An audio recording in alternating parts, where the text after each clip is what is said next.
Hey, it's Friday, August 23rd, 2019, and this is the Pro and the Con Show, and I'm your host, Michael James Ott. Welcome to the show, as always. Okay, so 10 or 15 minutes urging us to be better citizens, better neighbors, better members of the community, and being open to opposing views and to look at, one of the points in the whole idea behind the Pro and the Con Show, is to be open to the whole truth, the pro and the con, the good and the bad, the for and against. And unfortunately, the way that information comes to us these days, it can be very biased. And, for example, some of the streams of information that you regularly view may not even cover certain aspects of the news, of what's going on in the world. Or if they do cover it, they'll put a spin on it using, derogatory, inflammatory language, that kind of thing. So today, just wanted to look through the big news today is that China announced this morning that they would be putting additional tariffs on in a response to some of the tariffs that Mr. Trump has been ordering on goods coming out of China. And so now that caused the stock market, the Dow, to go down 600 points or 650 points or whatever.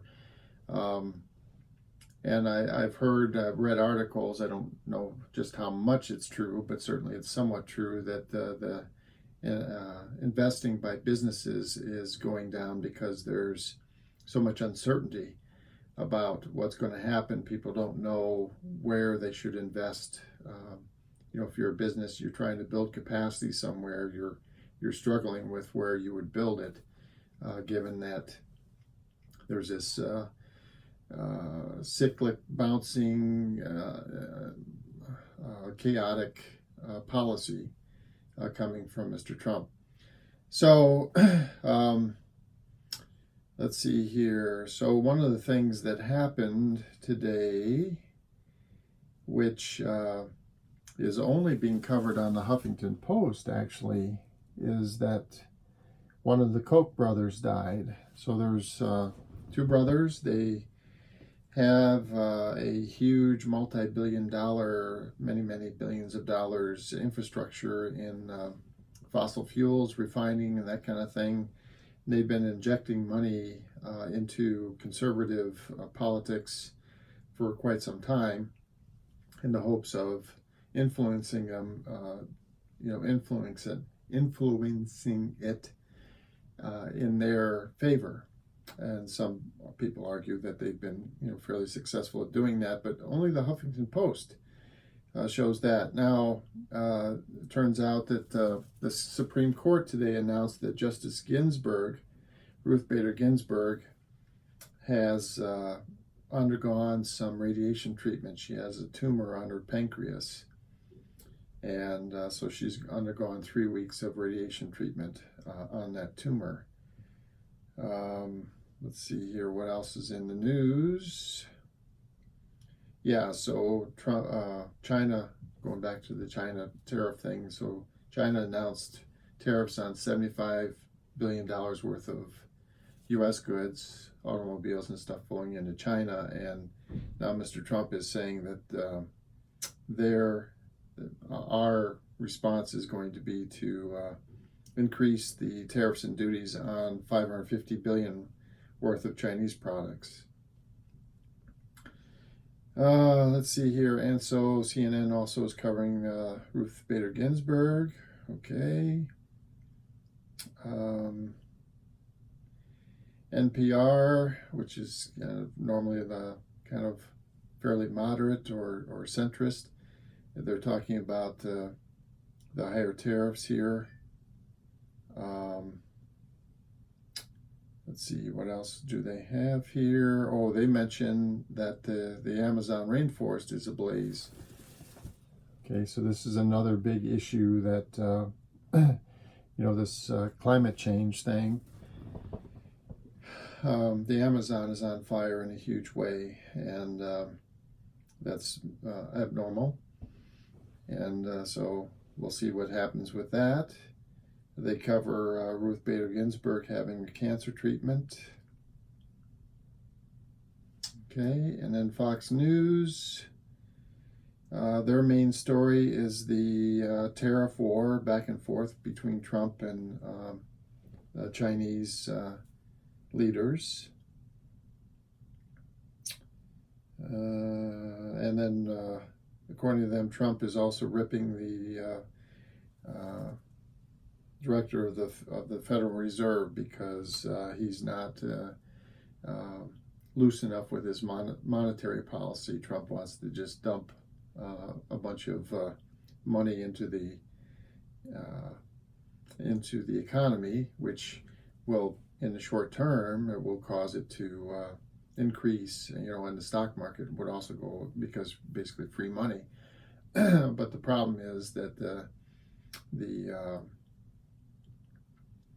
they will overcharge the economy, get it going too hotly, and also the debt is the national debt will continue to go higher and higher. Don't really see anything else there. And then Breitbart. So they're hitting on the Trump and China tariffs. Ruth Bader Ginsburg with cancer. Of course, being right-leaning, they also are hitting on this. So apparently Mr. Biden had some trouble making a speech, and it says, Biden bumbles again, botches speech in Iowa referring to my long friend, time friend. So Mr. Biden has misspoke, and the Breitbart is definitely got that on the main page here. I don't really see anything else in here that's worth mentioning. So, the reason why I point out these different websites is to show how they're talking about, either not talking at all about certain bits of information and news, or when they are using,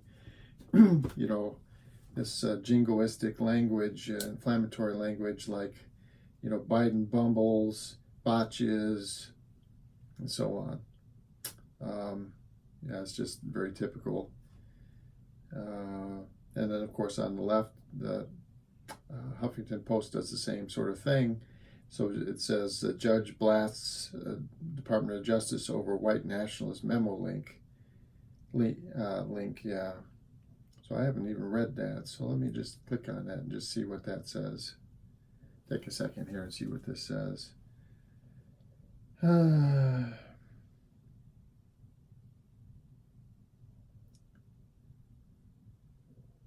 So the Justice Department is under fire for allegedly including a link to a white nationalist website in its daily news briefing emailed to immigration employees on Monday.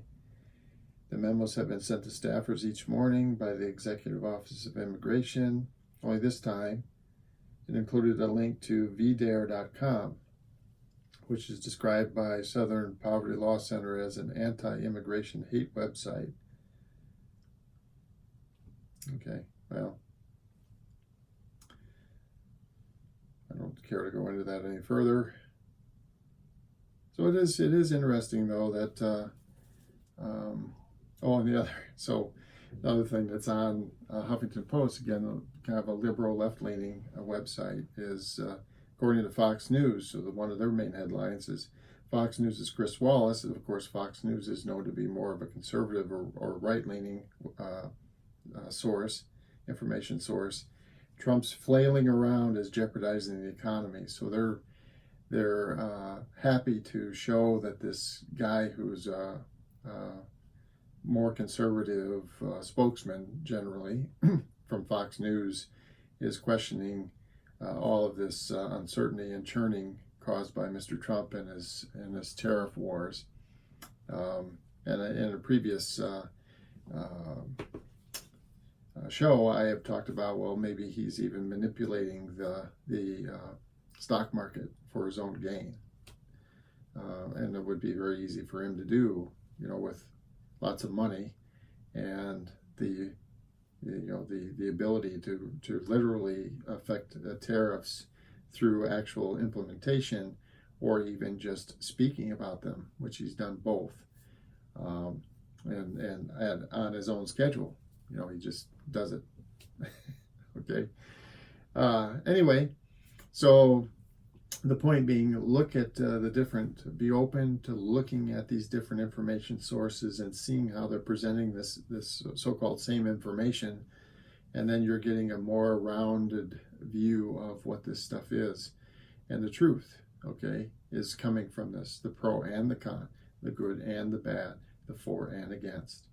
So just because Mr. Trump says tariffs are wonderful, that's fine. You can listen to him, but then listen to the other streams of information and see their reaction to that, and judge for yourself based on the amalgam of all of it. Whether the tariffs on the whole are good or bad or whatever. All right, then that's an example. All right, so for Friday, August 23rd, 2019, thank God it's Friday. You guys go out and have yourselves a great weekend. I'll be here again tomorrow, though. Same bat time, same bat station, as they used to say. And until then, this is Michael James Ott saying goodbye for now. See ya.